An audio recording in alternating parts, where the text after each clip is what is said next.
कन्नौज में अखिलेश यादव ने प्रदेश सरकार पर जमकर साधा निशाना।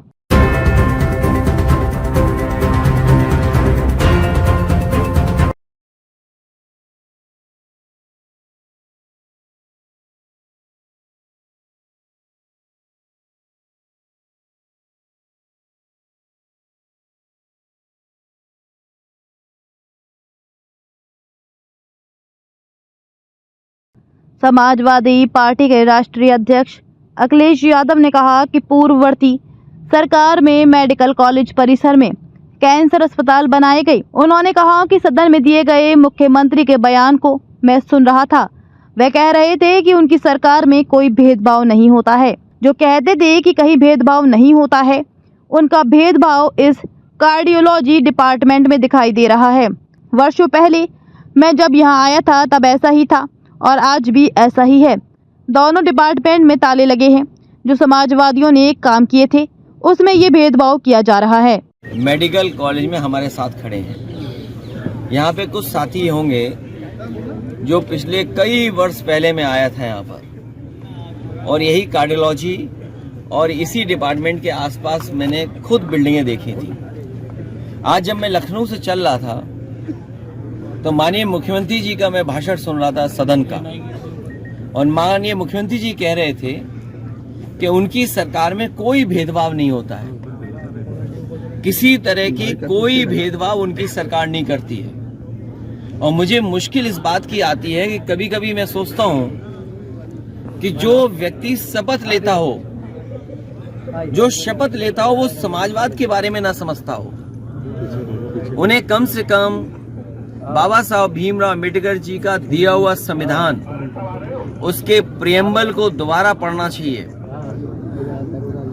जो बात ये कहते थे कि कहीं भेदभाव नहीं होता है, उनका भेदभाव इस कार्डियोलॉजी डिपार्टमेंट के आसपास दिखाई दे रहा है। वर्षों पहले मैं आया था, ऐसा ही था और आज भी ऐसा ही है। दोनों डिपार्टमेंट में ताले लगे हैं। सोचिए, ताले इसलिए हैं क्योंकि भेदभाव की नजर से वो देखते हैं। जो समाजवादियों के काम किए हुए हैं उसमें भेदभाव करते हैं, नीयत उनकी साफ नहीं है। और अभी जो हम लोगों ने सदन में उनको सुना, जो कहा उन्होंने गिद्ध, सोचिए किसी मुख्यमंत्री की क्या भाषा हो सकती है गिद्ध को लेकर के, गिद्ध कहना। मैं समझ नहीं पा रहा हूं गिद्ध किसको कह रहे हैं। सरकार गिद्ध है या सरकार में उन लोगों को जो तकलीफ परेशानी में अपने परिवार वालों को ढूंढ रहे थे। हमने आपने सोशल मीडिया में कई चैनलों में वो तस्वीरें देखी, वो वीडियो देखे कि एक बेटी अपने पिता को ढूंढ रही है, कोई अपनी मां को ढूंढने आया, एक भाई अपने भाई को ढूंढ रहा था, कई अपने परिवार के सदस्य जो खो गए उनको ढूंढने आए। कई दिनों भटकते रहे, उन्हें अपने परिवारों को कोई सुध नहीं मिली।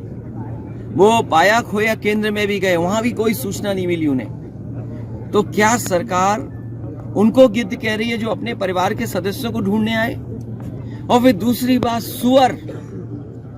ये सुअर किसको कह रहे हैं?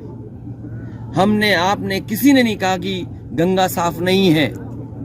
समय समय पर सरकार को जगाते रहे कि सरकार जाने की क्या कमियां हैं। अगर सबसे ज्यादा गंदगी की बात किसी ने कही तो सेंट्रल पॉल्यूशन बोर्ड ने कहा कि गंगा माँ का जो पानी है उसमें जो पैरामीटर्स हैं वो नहाने तक के नहीं है। आप नहा नहीं सकते, स्नान नहीं कर सकते हैं। ये CPWD ने कहा है। ये आपके स्टेट पॉल्यूशन बोर्ड ने क्या कहा, सवाल वो नहीं है। तो क्या आप दिल्ली के सेंट्रल पॉल्यूशन बोर्ड के जो लोग, जो NGT से जुड़े लोग हैं, उनको आपने सुअर कहा? हो सकता है आपने सुअर इसलिए भी कहा हो कि मंत्री शायद पिछड़ी जात के हैं। वहां पर दिल्ली में जो पर्यावरण विभाग देखते हैं, वो सेंट्रल पॉल्यूशन बोर्ड देखते हैं, वो शायद मंत्री जी पिछड़ी जाति के हैं, इसलिए शायद सुअर कहा आपने उनको। और मुझे तो ये लगता है कि जो डबल इंजन की सरकार अपने आप को कहते थे, वो कहीं ऐसा तो नहीं लखनऊ वाले दिल्ली वाले को कह रहे हों। क्योंकि दिल्ली वाले सवाल उठा रहे हैं कि आपका पानी कैसा है, आपका इंतजाम कुछ नहीं था। और कह रहे थे 100 करोड़ लोग आएंगे, हम 100 करोड़ लोगों के इंतजाम करेंगे। और सोचिए कुछ करोड़ लोग आए और भगदड़ मच गई। और भगदड़ एक नहीं मची, भगदड़ 4 जगह 5 जगह, ये अभी क्लियर नहीं है। भगदड़ मची, लोगों की जान गई, सरकार छिपा रही है।